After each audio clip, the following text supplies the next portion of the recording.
What up, Reader fam? Today I'm going to be sharing my thoughts, opinions, and feels on The Conqueror'S Saga by Kiersten White. And this video is going to be spoiler-free, so you don't have to worry about being spoiled. This trilogy is a historical fiction retelling of Vlad the Impaler, where instead of Vlad is a boy, Vlad is now a girl named Lada. The first book in the trilogy is Darken, and this was actually one of the Booksplosion picks back in 2016. The second book in the trilogy is Now I Rise, and this was actually another Booksplosion pick. We worked with Penguin Random House in the month of July of 2018, and we have a live show for both of these books, so I will leave links down below to those live shows if you want to hear spoilers about these books. But again, this video is going to be spoiler free, so you don't gotta worry about spoilers up in here. And the final book in the trilogy is Bright We Burn. To kind of give you a better understanding for what this trilogy is all about, I'm going to give you a summary for And I Darken. The story follows Lada and her brother Radu after they are taken from their home kingdom of Wallachia, which I think I'm pronouncing that correctly.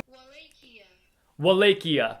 Close. They're abandoned by their father and taken to the Ottoman courts where they are to be raised. The thing is, Lada despises living in the Ottoman courts, and she wants nothing more than to take back her life and return to her home kingdom of Wallachia. In the first book, we follow them from childhood to young adulthood, and then Now I Rise picks up 5 years after the first book. And then the third book, Bright We Burn, takes place right after Now I Rise. The story covers a wide range of topics. It's chock full of religion and politics, but something that it covers that I really enjoyed reading about is women's roles. This story takes place in the 1400s, and back then women were treated like trash. And Lada, our main character, endures so much ridicule, and she also just has so many people underestimating her ability to lead just because of the fact that she's a woman. But Lada takes nobody's crap. You can underestimate her all you want, but she's gonna prove you wrong. And though the characters that do underestimate her would never admit it, they're all threatened by her. They've never seen a woman take on a leadership role in the way that Lada does. It was also just really nice reading this story because I feel like I learned a lot about Vlad the Impaler. I honestly didn't know too much about Vlad the Impaler before going into this story. I do remember him being briefly mentioned in one of the history courses I took, but we didn't really ever dive deep into that part of history, so it was nice reading this story and learning more about Vlad the Impaler, even though I did take everything with a grain of salt because of the fact that this is a retelling. But it was nice to read something entertaining but also informative. I can't even begin to imagine the amount of research that went into this story. It kind of gives me a headache thinking about it. There were so many times when reading this trilogy that I wanted to just like Google search Vlad the Impaler so I could figure out where this story was going to end because I was so curious, but nevertheless I resisted. I did not spoil myself. Along with all of those things that I just mentioned, this story also promises heart-filled,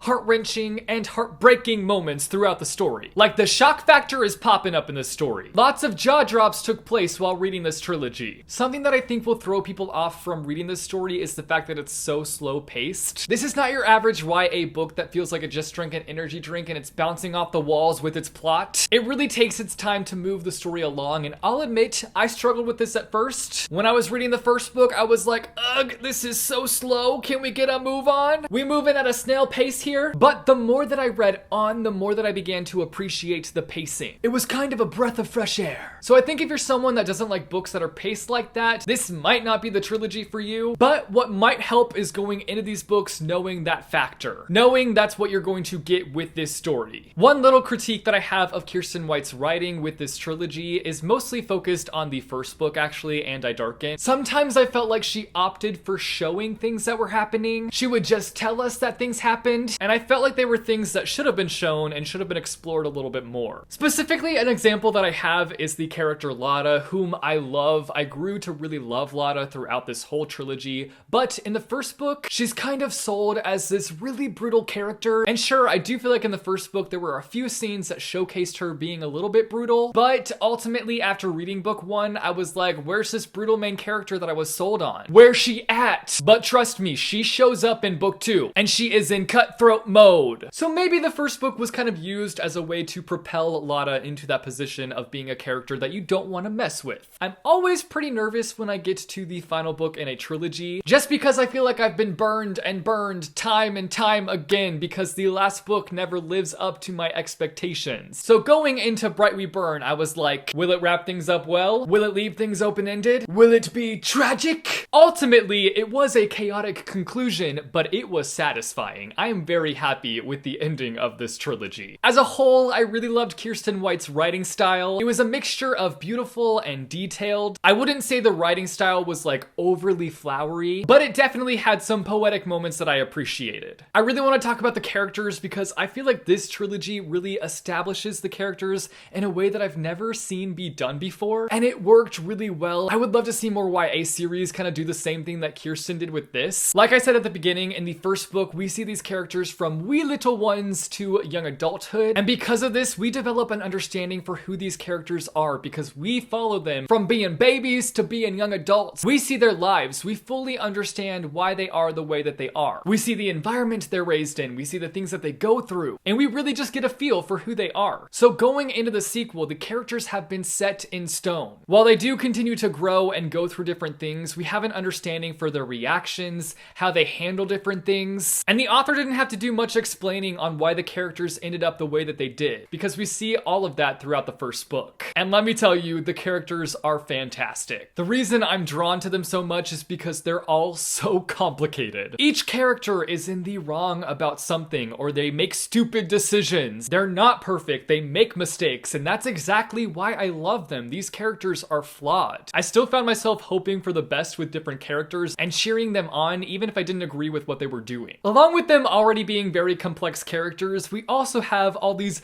very complex relationships with the characters. One of my favorites is the sibling bond between Radu and Lada. It will have you wanting to chuck your book across the room. The thing is that they love each other, but they both have really deep-rooted issues with each other. And I knew this reading the story, but I couldn't help but still be taken aback by different things that happened between their bond. And on the other hand, the romantic relationships is what really gave me distress while reading this trilogy. Another thing that I want to say about the characters is that they also read a lot older than they are. I can't remember how old they are by the third book. I feel like they're a lot older, like I feel like they're mid-20s maybe. But even in the first book when they're teenagers, they read a lot older, which I'm personally a fan of that. Like, I wish there was more young adult books where the characters were in their 20s, because you're still a young adult when you're in your 20s. But I'm not here to rant today. This is not a rant video, though it could easily turn into one. There are also just a lot of characters to keep track of, but something that's super helpful is the fact that there is a glossary of all the characters in the back of the book. So if you need help while reading this book to keep track of all the characters, there is a list of all the characters and their importance in the story in the back of the book. So those are all my thoughts, opinions, and feels on the Conqueror's Saga by Kiersten White. I gave each book in this trilogy a 4 out of 5 stars. I really enjoyed this trilogy, and I can definitely recommend it. You might be wondering why it didn't reach like 5-star for me, and that's just because it didn't reach like favorite level for me. But I still really loved these books, and if they sound interesting to you, then definitely check them out. You guys should let me know down below in the comments if you have read this trilogy and what your thoughts were on it. Also, let me know down below if you haven't read this trilogy, but you're considering picking it up now. If you like this video, be sure to give it a big thumbs up. I post videos frequently on this channel, so if you want to see more bookish content from me, be sure to go and hit subscribe, or go and click the little bell icon and you'll be notified every time I post new videos. As always, thanks for watching, guys, and I will see you soon with a new video. Bye, chew.